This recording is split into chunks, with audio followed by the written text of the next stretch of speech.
Previously, I explored how adding blueberries to our meals can actually blunt the detrimental effects of high glycemic foods. But how many berries?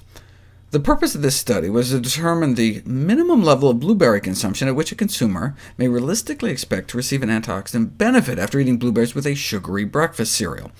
If we eat a bowl of cornflakes with no berries, within 2 hours so many free radicals are created it puts us into oxidative debt. The antioxidant power of our bloodstream drops below where we started from before breakfast as the antioxidants in our body get used up. And a quarter cup of blueberries didn't seem to help much, but a half cup of blueberries did. What about fruit for diabetics?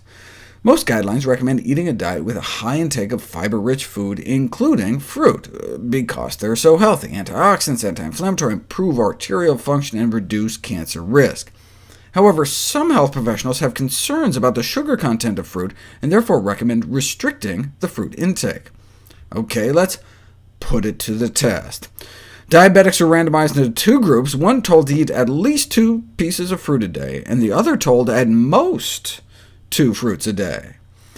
The reduced fruit group reduced their fruit, but had no effect on the control of their diabetes or weight, and so the intake of fruit should not be restricted in patients with type 2 diabetes.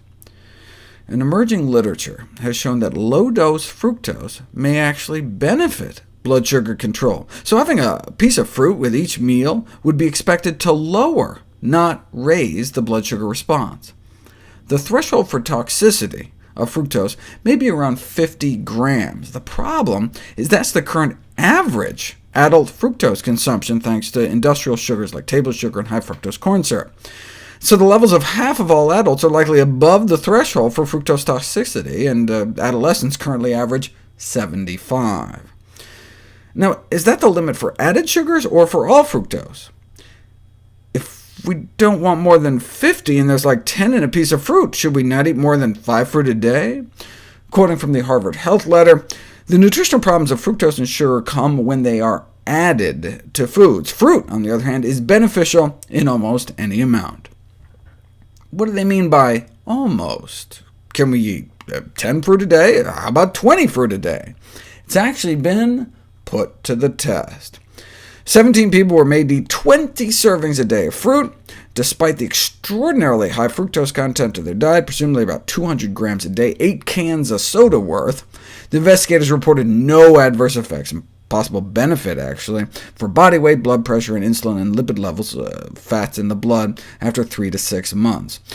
More recently, Jenkins and colleagues put people on about a 20 servings of fruit a day diet for a few weeks, and no adverse effects on weight or blood pressure or triglycerides, and an astounding 38-point drop in LDL cholesterol.